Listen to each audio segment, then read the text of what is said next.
Hello friends, कल आपका अर्धवार्षिक परीक्षा है क्लास 10 के लिए और साइंस का यहाँ पे टॉप क्वेश्चन लेके आए हैं जो आपको एग्जाम में देखने को मिलेंगे।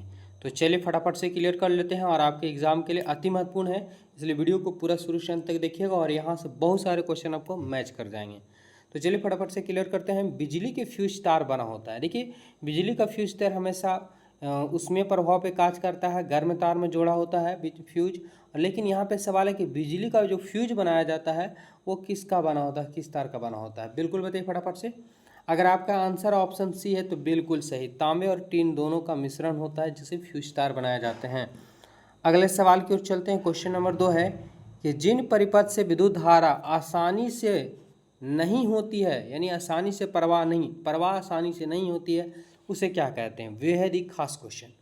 तो जिन परिपथ से विद्युत धारा का आसानी से प्रवाह नहीं होता है वह हमारे क्या कहलाता है, विद्युत रोधी कहलाता है। याद रखेंगे, विद्युत रोधी कहलाता है। अगर ऑप्शन ए बताएं तो बिल्कुल सही। जैसे ही क्वेश्चन देखिए फटाफट से आंसर दीजिए। और आपको बता दें कि बोर्ड एग्जाम के लिए, फाइनल एग्जाम के लिए यहाँ पे हम लगातार तैयारी करवा रहे हैं। तो हमारे चैनल से अभी तक नहीं जुड़े हैं, आप लोग जुड़ जाइए, वीडियो को शेयर कीजिए। बड़े चैनल को बहुत सपोर्ट करते हैं, छोटे चैनल को सपोर्ट करें, आपके एग्जाम के लिए खरा उतरेंगे।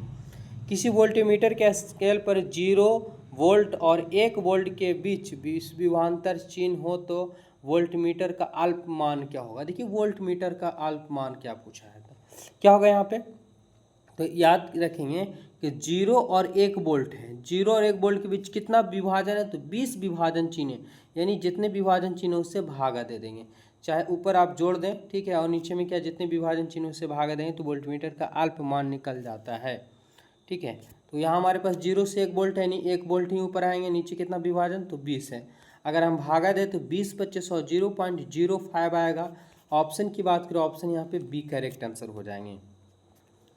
अगला सवाल है, क्या प्रोटॉन आवेशन प्रक्रम में भाग लेता है। वेरी वेरी इंपॉर्टेंट क्वेश्चन, बताइए क्या प्रोटॉन आवेशन प्रक्रम में भाग लेता है, क्या होगा राइट आंसर। तो देखिए, आप पढ़े होंगे कि इलेक्ट्रॉन और प्रोटॉन और न्यूट्रॉन पढ़े होंगे, ठीक है। तो इलेक्ट्रॉन भाग लेता है, प्रोटॉन भी भाग लेता है, लेकिन यहाँ पे क्या है, तो क्या प्रोटॉन आवेशन प्रक्रम में भाग लेता है, तो नहीं लेता है। ये प्रोटॉन आवेशन प्रक्रम में भाग नहीं लेता है, इलेक्ट्रॉन भाग लेते हैं। अगला सवाल हमारे पास क्या दिया हुआ है कि किसी चालक तार से विद्युत धारा प्रवाहित करने पर तार के ऊपर तथा नीचे कैसा चुंबकीय क्षेत्र पैदा होता है। Very very important question. अगर किसी चालक तार से विद्युत धारा प्रवाहित की जाती है तो चालक तार का ऊपर और चालक तार के नीचे कैसा चुंबकीय क्षेत्र उत्पन्न होता है, कैसा होता है। तो ये याद रखेंगे कि कैसा होगा, तो विपरीत प्रकार के होंगे। कैसा, तो विपरीत प्रकार का चुंबकीय क्षेत्र उत्पन्न होता है। ऑप्शन की बात करें बी यहाँ पे सही जवाब हो जाएंगे। क्वेश्चन नंबर 6 हमारे पास कि अवतल दर्पण के प्रकरण में किसी वास्तविक और उल्टे प्रतिबिंब के लिए आवर्धन होगा। कैसा होगा आवर्धन, कौन सा दर्पण है, याद रखेंगे। अवतल दर्पण के प्रकरण में किसी वास्तविक और उल्टे प्रतिबिंब के लिए, कैसा, वास्तविक और उल्टे प्रतिबिंब के लिए आवर्धन जो एम का मान होगा वह कैसा होगा, धनात्मक या ऋणात्मक। तो सिंपल सी बात है कि अवतल दर्पण है और वास्तु जो उल्टा है और वास्तविक है तो इसके लिए ऋणात्मक होगा। कैसा, आवर्धन का मान होगा ऋणात्मक होगा। ऑप्शन की बात करें, ऑप्शन यहाँ पे ए सही हो जाएंगे। अगला सवाल, प्रकाश तरंग होती है, प्रकाश तरंगे क्या होती है, चुंबकीय तरंग होती है, विद्युत चुंबकीय तरंग होती है या विद्युतीय तरंग होती है, इनमें से कोई नहीं। 7 नंबर सवाल, याद रखेंगे प्रकाश जो तरंगे होती है वो एक प्रकार की विद्युतीय चुंबकीय तरंग होती है, विद्युत चुंबकीय तरंग होती है। ऑप्शन बी सही हो जाएंगे यहाँ पे करेक्ट आंसर। अगला सवाल क्वेश्चन नंबर 8 है, हवा में टंगी वस्तु को पानी के अंदर से पानी के सतह के लंबवत देखने पर वस्तु प्रतीत होता है। चलिए बताइए फटाफट से क्या होगा। सवाल है हमारे पास कि हवा में टंगी वस्तु को पानी के अंदर से पानी के सतह के लंबवत देखने पर वस्तु का प्रतिबिंब कैसा बनता है, किस टाइप का बनेगा। क्या अधिक दूर दिखता है, कम दूर दिखता है या समान दूरी पर दिखता है, इनमें से कोई नहीं। जब भी अगर पानी में कोई वस्तु टंगा हुआ है, अगर आप दूर से उसके लंबवत अगर आप देखते हैं तो कैसा, यानी ऊपर से आप अगर आप देखते हैं तो कैसा प्रतीत होगा। तो याद रखें यह प्रतीत होता है कि अधिक दूर दिखता है। कैसा, अधिक दूर दिखता है। ऑप्शन की बात करें, ऑप्शन यहाँ पे ए करेक्ट आंसर हो जाएंगे।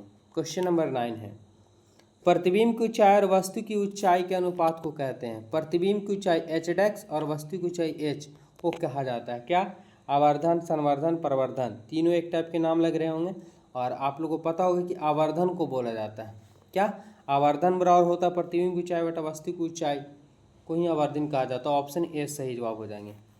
क्वेश्चन नंबर 10, एल्कोहल का अपवर्तनांक होता है। क्वेश्चन एक पूछा ही जाता है, कांच का अपवर्तनांक 1.5 होते हैं और पानी का अपवर्तनांक 1.33 होते हैं और सबसे बड़ा 2.42 जो होते हैं वो आपके पास हीरा का अपवर्तनांक होते हैं और एक हवा का होता है। कितना? एक हवा का होता है। यहाँ पे एल्कोहल है और एल्कोहल की अगर हम बात करें तो कितना होगा, तो ऑप्शन सी इसका करेक्ट आंसर हो जाएंगे। एल्कोहल का 1.36 होता है, याद रख लीजिएगा।